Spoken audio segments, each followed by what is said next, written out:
រុក្ខទេវតាទាំងឡាយដែលមានវិមានប្រាសាទរស់នៅតាមដើមឈើហៅថា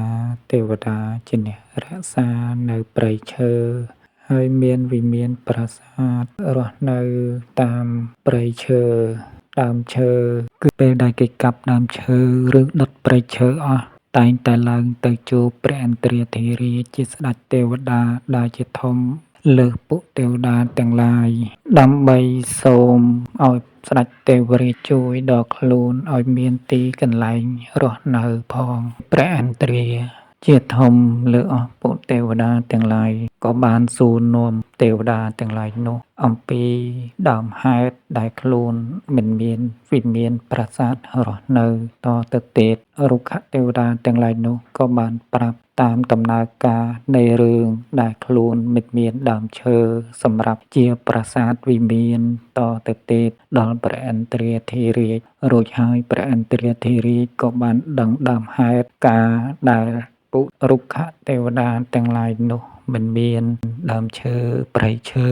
ជាវិមានប្រាសាទរស់នៅតទៅទៀតបានព្រះឥន្ទ្រាធិរាជជាស្ដេចទេវតានឹងបានបើកប្រណិតទឹករកមើលទីកន្លែងដែលសម្រាប់ឲ្យរុក្ខទេវតាទាំងឡាយនោះទៅរស់នៅបានបើមើលទៅឃើញមានដើមឈើឬក៏មានប្រាសាទព្រះវិហារឬក៏ព្រះវិហារឃើញព្រះវិហារកំពែងរបងថ្មខ្លោងទ្វារចេតិយផ្ទះថ្មផ្ទះឈើទាំងឡាយដែលរបស់ពួកមនុស្សដែលបានកសាងឡើងហើយក៏បានបញ្ជូនដល់រុក្ខ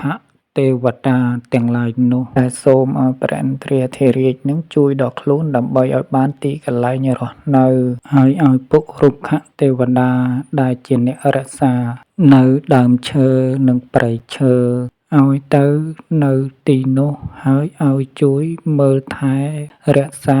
ពួកមនុស្សទាំងឡាយនោះផងដែរខ្ញុំកាលនៅពីក្មេងៗធ្លាប់រត់លេងតែម្នាក់ឯងតាមទីវាលឬក៏ទីព្រៃដប់ស្ដុកហើយនៅពេលនោះខ្ញុំក៏បានទៅដល់ដើមឈើធំមួយដើមនៅក្នុងព្រៃនោះហើយក៏បានជួបនៅក្មេងៗជាច្រើនកំពុងតែលេងក្បែរដើមឈើនោះខ្ញុំក៏សុំគេលេងជាមួយនៅពេលដែលខ្ញុំលេងជាមួយក្មេងៗប្រុសស្រីទាំងនោះស្រាប់តែក្មេងៗប្រុសស្រីទាំងអស់នោះ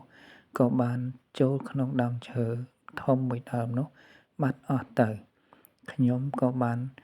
ឃើញពួកគេចូលទៅក្នុងដើមឈើធំមួយដើមនោះ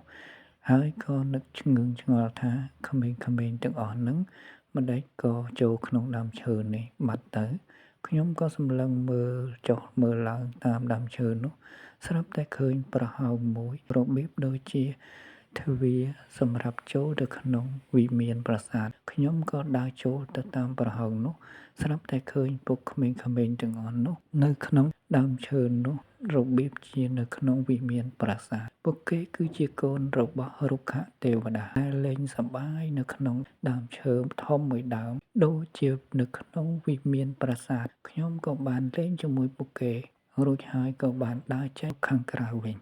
ហើយក៏ឃើញសភាពដើមឈើមិនមានប្រហោងអ្វីទេនេះគឺជារឿងពិតហើយខ្ញុំនឹកគិតថាពួកអននេះគឺជាកូនចៅរបស់រុក្ខទេវីជាទេវតាដែលរក្សានៅដើមឈើនោះ